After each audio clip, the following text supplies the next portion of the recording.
আসসালামু আলাইকুম ওয়ারাহমাতুল্লাহ। সম্মানিত ভাই, আশা করি সবাই আল্লাহ তাআলার মেহেরবানিতে ভালো আছেন। প্রিয় ভাই, সৌদি আরবে কফিল সম্পর্কিত প্রতারণা ও মামলা, সতর্কবার্তা ও করণীয়। বর্তমানে সৌদি আরবের সবচেয়ে বেশি দেখা যাচ্ছে যে কফিল বা অন্য কেউ কর্মীদের মোবাইল ওটিপি বা পরিচয় ব্যবহার করে প্রতারণা করছে। পরে কর্মীর নামে অপ্রত্যাশিত মামলাও করা হচ্ছে। নিচে সমস্যা ও প্রতিকার সংক্ষেপে দেওয়া হল। প্রধান সমস্যা: কফিল বা অন্য কেউ কর্মীর কাছ থেকে মোবাইল বা ওটিপি বা কোড নিয়ে নেয়। মোবাইল বা ওটিপি ব্যবহার করে নাজিজ বা নাফাত ইত্যাদি প্ল্যাটফর্মে কর্মীর নামে যোগাযোগ করে লেনদেন বা কন্ট্রাক্ট করা হয়। পরে শ্রমিকের নামেই অনলাইন বা অফলাইনে টাকা দাবির মামলা করা হয়। অনেক নতুন কর্মী আরবি ভাষা জানে না, তাই কফিল বা কোম্পানির চাপে পড়ে ওটিপি বা মোবাইল দেয় বা খালি কাগজে সাইন করে, যা পরে প্রমাণ হিসাবে ব্যবহার করা হয়। জরুরি নিয়ম: কখনই ওটিপি বা ভেরিফিকেশন কোড কাউকে দেবেন না। ব্যাংক বা কেনাকাটার জন্য আসা কোড আপনি নিজে ব্যবহার করুন, কাউকে দেখাবেন বা পাঠাবেন না। মোবাইল অবশ্যই নিজের কাছে রাখুন, কাউকে অপ্রত্যাশিতভাবে মোবাইল হস্তান্তর করবেন না, বিশেষত যদি সেই ব্যক্তি কফিল বা আপনার পরিচিত না হয়।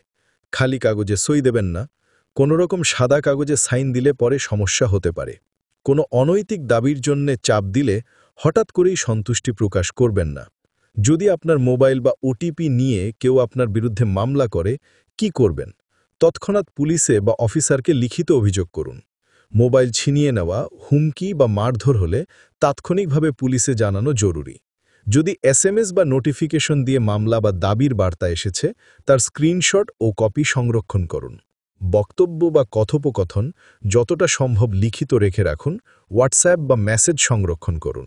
উকিল নেওয়ার আগে আপনার সকল প্রমাণ নথি সঙ্গে নিন: এসএমএস, স্ক্রিনশট, ব্যাংক স্লিপ ইত্যাদি। মনে রাখবেন, মামলা পুরোপুরি নিষ্পত্তি না হলে দেশে ফেরার পথে সমস্যা হতে পারে। কফিল যদি আপনার নামে মিথ্যা মামলা করে কিন্তু প্রমাণ, যেমন লেনদেন, ওটিপি বা সই না থাকে, তাহলে আপনার জেতার সম্ভাবনা অনেক বেশি।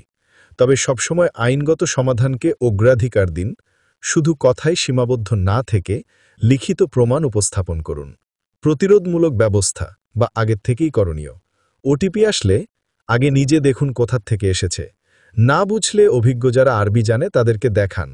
নতুন এলাকা বা কাজে গেলে মোবাইল, সিম ও অ্যাকাউন্ট সম্পর্কে সতর্ক থাকুন। কাউকে আপনার নামে সিম বা অ্যাকাউন্ট রেজিস্ট্রি করতে দেবেন না। কফিল বা আশপাশের কেউ যদি সন্দেহজনকভাবে বা অনর্থকভাবে আপনার ব্যক্তিগত তথ্য চায়, তবে কখনোই তা দেবেন না।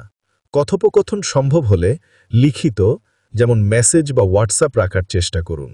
ভিডিওটি যদি উপকারী মনে হয়, শেয়ার করুন এবং চ্যানেল সাবস্ক্রাইব করে রাখুন।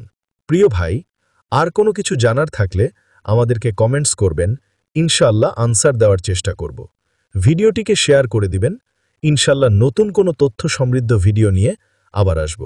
আল্লাহ আপনাদের সার্বিকভাবে ভালো রাখুন। আসসালামু আলাইকুম ওয়া রাহমাতুল্লাহ।